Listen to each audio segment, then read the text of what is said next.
राधे कृष्ण राधे कृष्ण।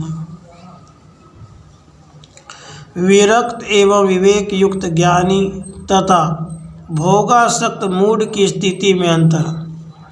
जगत को मिथ्या मानकर उसमें आस्था न रखने, देहाभिमान को छोड़ने और अपने विशुद्ध स्वरूप परमात्मा पद में स्थित होने का उपदेश। श्री वशिष्ठ जी कहते हैं, हे रघुनंदन, जिनकी बुद्धि भोग और ऐश्वर्य के द्वारा नष्ट हो गई है तथा जो ऐहिक और पारलौकिक भोग एवं ऐश्वर्य के लिए सकाम भाव से नाना प्रकार की चेष्टाएं करते हैं, ऐसे मूढ़ पुरुष सच्चिदानंद घन परमात्मा की ओर ध्यान नहीं देते। इस कारण उनको परमात्मा के यथार्थ स्वरूप का अनुभव नहीं होता, अर्थात वे परम पुरुषार्थ रूप परमात्मा की प्राप्ति से वंचित रह जाते हैं। जो पुरुष विवेक युक्त तीक्ष्ण बुद्धि की चरम सीमा को पहुँचे हुए हैं तथा जिन्हें इंद्रियों ने अपने वश में नहीं कर रखा है, वे जगत की माया का हाथ पर रखे हुए बेल के समान प्रत्यक्ष अनुभव करते हैं। जो जीव विवेकपूर्ण विचार से युक्त है, वह इस जगत की अहंकार मूलक माया को तुच्छ जानकर उसी तरह त्याग देता है जैसे सांप केंचुल को। हे श्री राम, जैसे आग से भुना हुआ बीज चिरकाल तक खेतों में रहने पर भी जमता नहीं, उसी प्रकार वह विवेकी पुरुष अनासक्ति को प्राप्त हो दीर्घ काल तक शरीर में रहने पर भी फिर जन्म नहीं लेता। किंतु अज्ञानी मनुष्य आदि व्याधि से घिरे हुए तथा आज या कल प्रातः काल नष्ट हो जाने वाले इस क्षणभंगुर शरीर के हित के लिए ही प्रयत्न करते हैं, आत्मा के लिए नहीं। इसके बाद दासुर मुनि का उपाख्यान सुनाकर वशिष्ठ जी ने कहा, हे श्री राम, यह जड़ जगत वास्तव में है ही नहीं, ऐसा निश्चय करके इसमें सब ओर से आसक्ति का त्याग कर देना चाहिए, क्योंकि जो वस्तु है ही नहीं उसके प्रति विवेकशील पुरुषों का विश्वास कैसे होगा।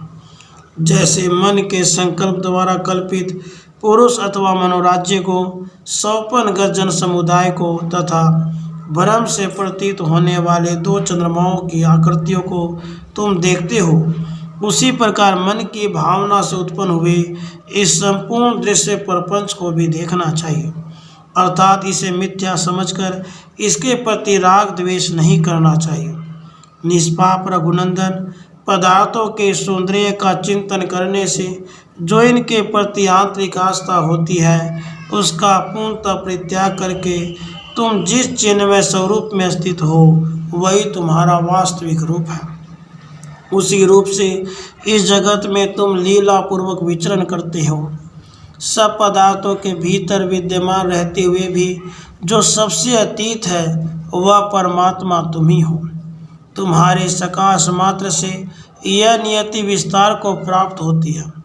जैसे सब प्रकार की इच्छाओं से रहित सूर्य देव के आकाश में स्थित होने पर जगत के सब व्यवहार होने लगते हैं, उसी प्रकार इच्छा रहित परमात्मा की सत्ता से ही समस्त कार्य संपन्न होते हैं।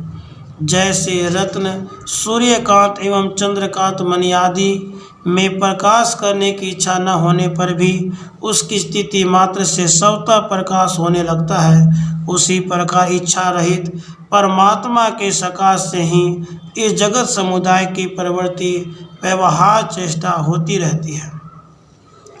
सच्चिदानंद घन परमात्मा संपूर्ण इंद्रियों से अतीत होने के कारण वास्तव में कर्ता और भोक्ता नहीं है, किंतु इंद्रियों में व्यापक होने के कारण वही कर्ता और भोक्ता भी माना जाता है। मैं सबके भीतर अस्तित्व करता हूँ, ऐसी सुदृढ़ धारणा के साथ विवेकी पुरुष परवाह रूप से प्राप्त हुए कार्य को करता रहे तो भी वह उससे लिप्त अर्थात बद्ध नहीं होता। चित्त में प्रवृत्ति का भाव होने से मनुष्य उपरति को प्राप्त होता है। जिनको यह निश्चय हो गया है कि मैं यहाँ कुछ भी नहीं करता, अर्थात जो कर्तापन के अभिमान से रहित हो गया है, ऐसा कौन पुरुष भोग समूहों की कामना मन में लेकर किसी कार्य को करेगा अथवा छोड़ेगा। इसलिए सदा मैं करता नहीं हूँ, इस भावना को जगाए रखने से पुरुष के लिए परम अमृतमयी समता ही शेष रहती है। मैं यह हूँ, मैं यह नहीं हूँ, मैं इसे करता हूँ और इसे नहीं करता, इस तरह के भावों का अनुसंधान करने वाली दृष्टि वास्तव में संतोषजनक नहीं होती। मैं शरीर हूँ, ऐसी धारणा पूर्वक जो स्थिति है वही कालसूत्र नामक नरक का मार्ग है, वही महावीची नरक का जाल है और वही 80 पत्र वन की पंक्तियाँ हैं। उस देहाभिमान का सर्वथा प्रयत्न पूर्वक त्याग करना चाहिए। मैं यह अदृश्य रूप कुछ भी नहीं हूँ, किंतु साक्षात सच्चिदानंद परमात्मा हूँ। ऐसा निश्चय करके तुम अपने इस सर्वोत्तम स्वरूप में सदा स्थित रहो, जिसमें श्रेष्ठ साधु ब्रह्मवेता पुरुष अस्तित्व हुए हैं। राधे कृष्ण, राधे कृष्ण।